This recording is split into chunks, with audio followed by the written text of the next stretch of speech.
Hello guys, it's TZK and today we're going to be talking about cut content in Killing Floor. Now, Killing Floor has been around for over 15 years now, and it's fair to say there has been quite a lot of things that have been cut from, the Killing Floor games that we never received, some of them coming back a lot later. But starting off with some of the most obvious things, the Urban Ninja. So the Urban Ninja, which is frequently referred to as the martial artist, was an idea for one of the perks in Killing Floor 2, which was later scrapped. It was unknown if this perk actually worked in-game, or if it was just like an idea they came up with. Its perk icon and code references were used to present in Killing Floor 2 SDK for a while, but were later cut off. After the idea was scrapped, the katana, which was presumably made for the Urban Ninja, moved to the arsenal of the Berserker. And also, just a fun fact, in Killing Floor 3 you can actually see the Urban Ninja as well in one of the perk archetypes. Killing Floor 2's cut concept art. Now, if you purchase the digital deluxe edition for Killing Floor 2, you actually get access to a art book, which actually shows off a lot of cut concept art. Now, I've already made a video covering this, which I will leave below if you want to watch that. I basically go into a lot more detail. But basically, all of this is basically concept art of zeds, maps. You've got the crawlers actually crawling on the walls, but of course this was cut due to Killing Floor 2's limitations with the engine. As you can see, the maps actually look a lot more grittier. They look a lot different than what they do now. And you've actually got different ideas for stuff you see around the map, like the Z nests and stuff. You even got logos, which, I wonder who that is. Got the different graffiti concepts. You even got some explanations of maps like outposts. There's even boss designs as well, like hands, who as you can see looks very different. There's even different flesh pound designs, different scrape designs. It even shows off the different weapons, how they work in really good detail. It's really cool to see as well, like Killing Floor 2 had such detailed weapons. But yeah, it's super interesting to see,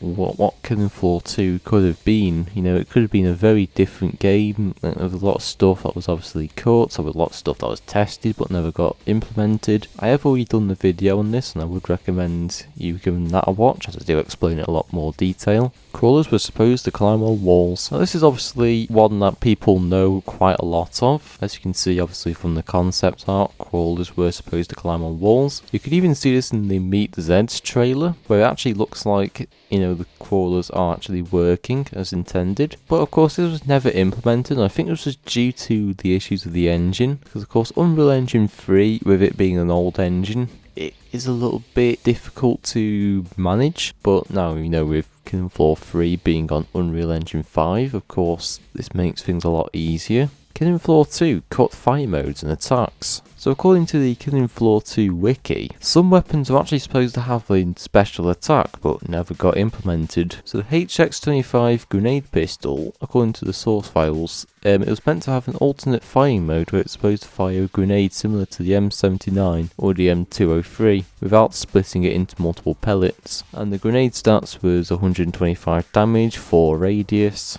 linear explosion fall off, projectile speed 40 meters a second. The minimum distance to detonate was 3.5 meters, knockdown power 100, stumble power 150, melee hit power 100. I don't know how they would have done it with the HX25. Maybe the multiple pellets weren't even meant to be a thing, but I don't know how you would fit that in there. So the Mosin Nagant, added in version 1088, came out with an unused damage type called KFDT_ballistic_Mosin Nagant Special. The description of the damage type was saying ballistic damage with light impact energy, but stronger hit reaction, for use with Mosin Nagant's bullet stab, which probably refers to the bayonet on the front of the weapon. Referred to the rifle's flavor text, the M91/30 specialises in stabbing, shooting and stab shooting. Right, okay, so it sounds like when you stab Z, you can shoot it at the same time, but with Killing Floor 2,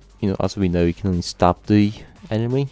You can't stab it into them and shoot. Maybe that was supposed to be that kind of thing. The damage type was assigned to sharpshooter and had the following weapon powers on it: knockdown power 200, stumble power 150, gun hit power 150. So the HRG Beluga Beat. This weapon came out with 2 firing modes on board, uncharged and charged. In game files, however, there was specifically a unused half-charge mode with following stats: 170 damage, 3 penetration, 50,000 pushback momentum.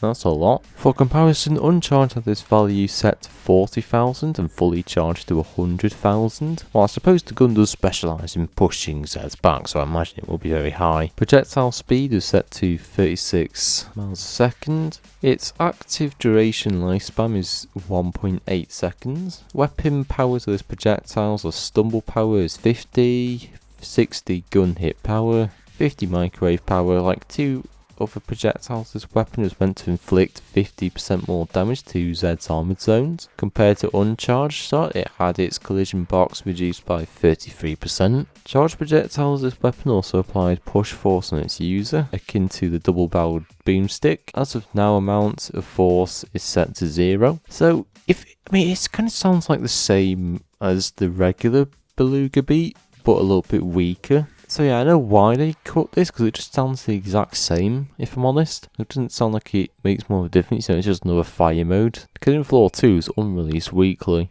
So if we go back to the wiki in Killing Floor 2, it says there's supposed to be a unreleased weekly outbreak called Horde in game files, and it has the following gameplay traits: difficulty suicidal, weighs 4. With Horde mode, the player starts with a pistol, knives and no grenades. Most zeds are replaced by clots. No trader time instead. During the intermission, players have to scavenge for items. Zeds spawn much faster, 15 times spawn rate. Spawn points barely have a D-rate time, always good to spawn and teleport to. And you've also got a table of the Zeds, which is supposed to replace what Zed, and the odds to replace them. King Fleshpound's health scaled by 1.2%. As King Fleshpound spawns, the additional one-time use pack of quarter pounds spawns along with it. This is also separated from quarter pounds normally spawning by King Fleshpound. The pack containing 4 up to 8 quarter pounds, depending on how many players are there compared to the player limit. After 15 seconds since the King Fleshpound spawn, within a 150 seconds interval, the additional pack of Zeds starts spawning constantly. These Zeds are the subject of global Zed replacement system as well. Amount of Zeds to spawn from 5 to 20 depending on the amount of players. The total amount of item spawn points on the map multiplied by 0.9, 10% less. Total amount of ammo spawn is 0.1, 90% less. So per wave item pickup modifier, wave 1 was 0.8, wave 2 0.7, and so on. Per wave ammo pickup modifier was wave 1 0.6, wave 2 0.7, and so on. Total pickups on the map was default map value times item modifier times per wave modifier, and the ammo respawn time is 10 seconds. This weekly has been implemented by the extended weekly's workshop item, but renamed to Scavenger and Hardcore Scavenger. If you do follow the link, it comes up with this workshop item, so maybe this was more of like a community made mod. But to me, it sounds like, from what they were describing, it sounds like a COD Zombies kind of mode, because you start off with like a pistol, you know, you have to scavenge and stuff. I kind of feel like it was meant to be like a COD Zombies mode, like a full-on survival mode. Maybe it was like a round-based mode where you survive as long as you can, but probably not. Again, we don't exactly know for sure what it was meant to be, but the only links we had were this workshop item. So perhaps somebody took this idea and like actually made it a reality. The Matriarch True Form. So in Killing Floor 2, as we know, the Matriarch is one of the bosses you fight at the very end. But did you know she actually had like a cut attack which she was supposed to do, but of course never got implemented. So evidence of her existence was actually discovered in the trader's voice files ever since Killing Floor 2 was released in early access. And much like her many features leaked during that time, she was planned in advance. Her introduction may have been delayed due to her True Form mode being scrapped. And there's actually a video I found as well, which basically explains what this does. If you defeat a Matriarch's mech form, hold off on the champagne. Her True Form phase will involve you fighting the hideous monstrosity that was piloting the damn thing. Treat it as even more dangerous. The Matriarch, in her true form, can summon an electrical field that repulses projectiles. Watch for the explosive nova which always follows. It's dangerous. A Matriarch's true form is capable of draining the life from a teammate by entangling them in her support system. Use bladed weapons to cut them free. So she was supposed to work similar to Hands, where she basically drains the player's life. And it sounds like, you know, when you break her cannon and her armor, that's when you can basically run around the map and escape her, and all she can do is really walk towards you, very slowly. This is probably where the true form was actually supposed to come in, where she could basically entangle you in her system and just drain you. But of course, I imagine there was many issues with this, so of course it was cut from the game. Now that this was cut from the game, it does make the Matriarch a lot easier to fight. But imagine if this was actually a thing, in the game. It would obviously make her a lot harder, especially on 6-player multiplayer lobbies. Killing Floor 2 beta music. So in Killing Floor 2, when the beta was first launched for the game, the menu music actually sounded a lot different. I'll just quickly show you the difference between the two, and of course there is a massive difference.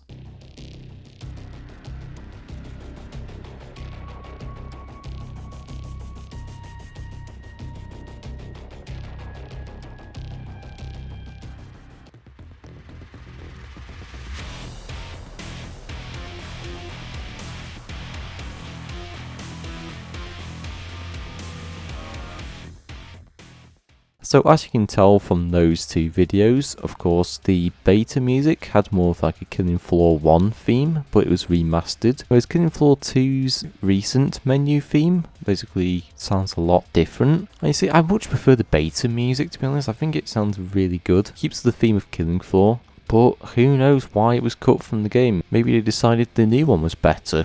Maybe the old one was like a placeholder. We will never know. The Grindhouse Competition. The Grindhouse Competition was a competition for creating custom maps for Killing Floor and Killing Floor 2 for the chance to win prizes such as your map to be officially added to the game. There was a ton of entries, but not all of them made it into the actual game. So of course your first place winner is Waterworks. Your second place winner is Phil's Cross, which as we know both of those maps actually made it into Killing Floor 1. Now the third place is actually Killing Floor Corner Market, but this never actually got added into the game despite being third place. You also got many other maps on here too. And even in the Wave 2 entries, you actually got a lot of maps around here. You see, it's funny to think, if these maps actually won first place, they would have been added into the game, but of course they never did. Of course, you can probably still download them off the workshop. They're not gone forever, but it's crazy to think these could have actually become official maps. Killing Floor 2 cut characters. So when Killing Floor 2 was in early access, there was supposed to be 2 characters which were added to the game,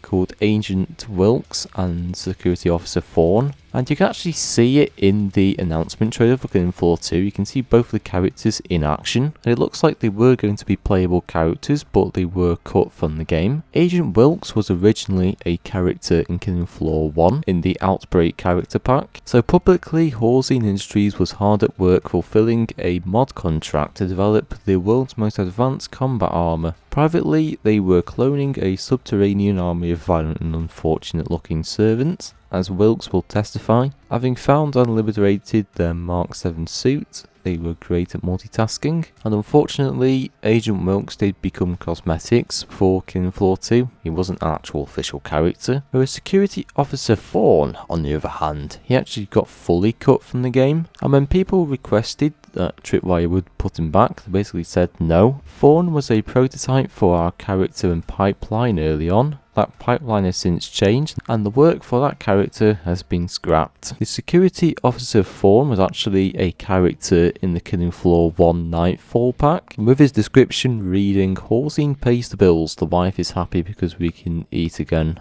I get to drink again, I'm happy. Salary bonus? Sure, I says. Experimental what it's?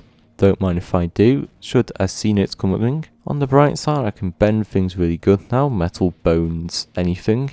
And the rats they throw me is tasty. I bet that science guy would be tasty too. When I get over here, I'm going to tear off a little piece of him, stupid science guy. That was a bit of a mouthful to read because the grammar wasn't very good, but I digress. Zynthetics cut music. So in Killing Floor Transit, as we know, it's the final map for Killing Floor 1. And the map was actually supposed to have 3 extra soundtracks composed by Zynthetic, but when the update shipped, somebody actually forgot to check a box next to several music tracks. Zynthetic tried to get this fixed, but of course it was never fixed. And Zynthetic has actually now released a mod on the Steam Workshop to download and play these soundtracks. But if you have 2 functioning brain cells, you may have noticed a peculiar lack of music in this map on several occasions. Unfortunately, when this update shipped, someone forgot to check the box next to several music files and they weren't included. I tried several times to get this taken care of, but nothing ever came to pass. And with the game now several years past its end of life, it's unlikely to change.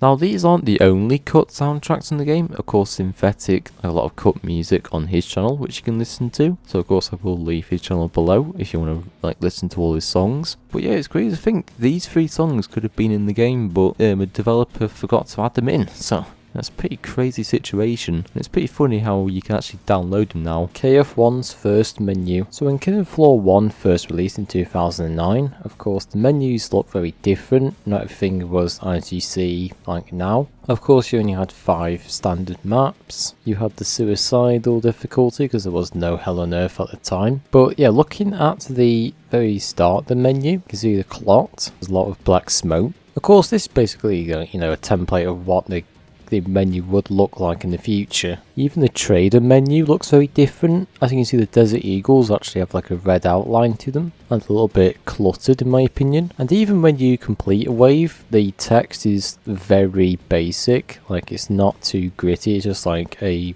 word text document. So yeah, there was quite a few things in the first version of Killing Floor that of course were very basic. Since then the game has evolved. The HUD actually does look the same, but yeah, looking back at this, it's nice to see, where Killing Floor originated from, and how far it's come, even with the first game. KF Sewers. Sewers was a map in the early versions of the original Killing Floor mod. It also featured in the game's story mode as the 3rd level of the game. As you know, Killing Floor mod actually had a campaign. It was the only map to be removed on the later versions of the mod, and consequently the only map to not make it in the retail version of Killing Floor. Instead, Farm, a map from Red Orchestra, actually replaced it, which as we know, the Farm is the dark, gritty farm map. Basically sits besides the other maps like West London, offices. And looking at the gameplay you can find, as you can see the map looks so small, so I imagine this is probably why it was removed, because it was a little bit difficult. Of course I never actually played Killing Floor mod, so I actually don't know myself, but it does look like a very small and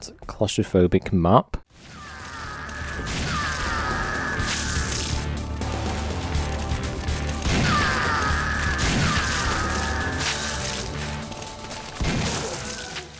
Flashlight attachment, Killing Floor 2. So when I was looking through some of the old Killing Floor 2 trailers and announcements, I basically found this segment where it looks like a flashlight is attached to a AR-15, and it's very weird to me because normally the flashlight is on the character, not the actual gun itself. Apart from the combat shotgun in Killing Floor 1 and a couple of others, Killing Floor 2 didn't have that at all. It was literally attached to the character. It's interesting to see this was most likely cut from the game, due to it being a bit more annoying in dark areas, because I imagine if you're trying to reload whilst in the dark you can't see anything in front of you because you have to move your gun. So having your flashlight attached to the character rather than the gun makes it a lot easier to see. But yeah, this is something I never even noticed myself until I actually looked back at the trailers. It's a very short segment of the trailer. Gun Pound. The Gun Pound is a scrapped specimen from the original Killing Floor mod.